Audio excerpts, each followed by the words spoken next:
જય કાળ ભૈરવ મિત્રો, તમારા બધાનું સ્વાગત છે આપણી રહસ્યમય જાણકારી ચેનલ ઉપર અને આજના એક નવા વિડીયોની અંદર. આજે મિત્રો આપણે આ વિડીયોની અંદર વાત કરવાના છે કે આપણે કોઈ માતાજીની માનતા લીધી હોય અને એ માનતા કરવાનું આપણે ભૂલી ગયા હોય તો આપણે માનતા ના કરવી તો આપણી સાથે શું થાય. ચાલો મિત્રો, આજના આ વિડીયોની અંદર હું તમને આના વિશે જાણકારી આપું. માનો મિત્રો, તમે કોઈ માતાજીની માનતા લીધી હોય, માતાજીને તમે કીધું હોય કે મારું જો આ કામ થઈ જાય એટલે હું તમારી આ વસ્તુ કરીશ. પછી તમે તાવાનું કીધું હોય, લાપસીનું કીધું હોય, કડાનું કીધું હોય અથવા કોઈક બીજી વસ્તુ કીધું હોય. હવે માતાજીની કૃપાથી, માતાજીની દયાથી તમારું એ કામ થઈ ગયું હોય, પણ હવે જ્યારે માનતા પૂરી કરવાનો સમય આવે ત્યારે તમે આજ કરશો ને કાલ કરશો ને આ ચક્કરમાં તમે માનતા કરવાનું ભૂલી જાવ છો અથવા તો મિત્રો તમે માનતા કરતા નથી. તો આવામાં તમારી સાથે શું થઈ શકે? ચાલો પહેલાં તો હું તમને એના વિશે જણાવી દઉં. તો જો મિત્રો, આવામાં તમે ફરીથી માતાજીને કોઈ માનતા લ્યો છો અથવા માતાજીને તમે કોઈ કામ સોંપો છો તો એ કામ પછી તમારું થતું નથી. હવે તમારું કામ ન થાય, તમે ઘણી વખત માનતા માની હોય, ઘણી વખત કામ સોંપ્યું હોય, એટલે તમારું કામ ન થાય એટલે તમે શું કરો કે કોઈ ભૂવા ભગતની પાસે અને દાણા નખાવો. હવે મિત્રો, કોઈ ખાસો એવો ભૂવો ભગત જો તમને મળ્યો હોય અને એ માતાજીનો પાઠ નાખીને જોવે તો ત્યાં એ તમને ભૂવો ભગત કહેશે. એ ભૂવા ભગતના જોવામાં આવે છે કે માતાજીને તમારી પાસેથી કંઈક લેવાનું નીકળે છે અને તમારે માતાજીને કંઈક દેવાનું નીકળે છે.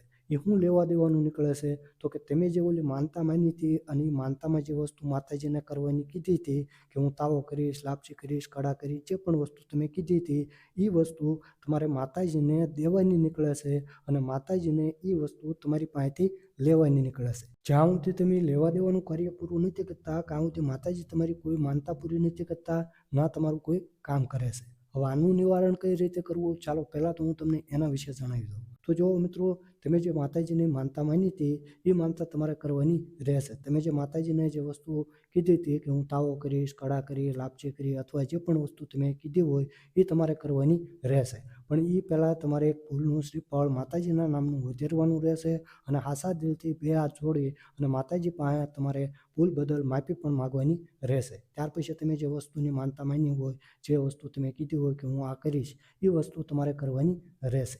આનાથી મિત્રો માતાજી તમને તમારી ભૂલ બદલ ક્ષમા કરી દેશે. પછી તમે માતાજીને કોઈ નવી માનતા માનો છો અથવા કોઈ કામ સોંપો છો માતાજી ઉપર ભરોસો વિશ્વાસ રાખીને, તો પછી મિત્રો માતાજી ફરીથી તમારા કામ કરવા લાગે છે, તમારી માનતાઓ પૂરી થવા લાગે છે. હવે મિત્રો આપણે વાત કરીએ કે ભાઈ આપણે કોઈ માતાજીની માનતા લીધી હોય અને માતાજીની કૃપાથી, માતાજીની દયાથી આપણું કામ થઈ ગયું હોય, પણ આપણે જે માતાજીને વસ્તુ કીધી હોય કે જો મારું આ કામ થઈ જાય તો હું તાવો કરી, લાપસી કરી, કડા કરીશ અને આપણું કામ થઈ ગયું હોય, પણ આપણે જ્યારે એ વસ્તુ કરવાનો સમય આવે છે માતાજીની લાપસી, કડા, તો પછી આપણે એ વસ્તુ કરતા નથી તો આપણી સાથે શું થઈ શકે? ચાલો હું તમને એના વિશે પહેલાં જાણકારી આપું. તો જુઓ મિત્રો, માતાજીને તમે માનતા ભૂલી જાઓ રેડી તો એ વાત એક અલગ છે અને તમને ખબર હોય છતાં તમે એ માનતા પૂરી ના કરતા હો તો એ વાત પણ અલગ છે.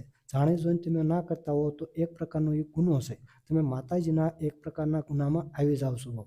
માતાજી જે મિત્રો રહ્યા એ તમારાથી નારાજ થાય છે. માતાજી જે રહ્યા એ તમારા ઉપર ક્રોધિત થાય છે. આવામાં એ માતાજીનું તમને નડતર પણ ચાલુ થાય છે અને એ પહેલાં નાના ઉના ઝટકાથી શરૂઆત થાય છે. તમારા જીવનમાં કામ ધંધાને લગતા અને બીજા પણ આડાવડા નાના ઉના ઝટકા તમને તમારી જિંદગીમાં જોવા માટે મળે છે.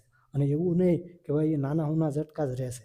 ધીમે ધીમે તમે જો માનતા પછી પૂરી નથી કરતા તો ઓલા જે ઝટકાનું પ્રમાણ નાનું હોય તે ધીમે ધીમે મોટું થતું જાય. ઓલું જે નાનું નાનું નડતર હોય એ ધીમે ધીમે મોટું નડતર થતું જાય છે. અને જ્યાં સુધી તમે જે વસ્તુ કીધી હોય એ વસ્તુ કરતા નથી ત્યાં સુધી નડતર જે રહ્યું તે નડતર દૂર થતું નથી. તમે નડતર વધી જાય એટલે કોઈ ભૂવા ભગતને તો મળવાના જ છો, એટલે ભૂવા ભગત શું કરશે કે માતાજીનો પાઠ નાખશે એટલે ન્યાયને બધી જાણકારી મળી જાય કે ભાઈ તમે પહેલાં માનતા માની હતી અને માતાજીએ તમારું કામ કરી નાખ્યું પણ તમે માનતા કરી નથી, એના હિસાબથી આ માતાનું નડતર તમને ચાલુ થઈ ગયું છે. અને ત્યાં પછી તમને નિવારણ પણ કહે, તમને કહે કે ભાઈ તમે તમારા કુળદેવીના જે ભૂવા ભગત રહ્યા એની પાસે જ માતાજીનો પાઠ નખાવો અને માતાજી તમને જે વસ્તુ કહે એ વસ્તુ કરી નાખો એટલે તમે માતાજીના ગુનામાંથી છૂટા થાઓ.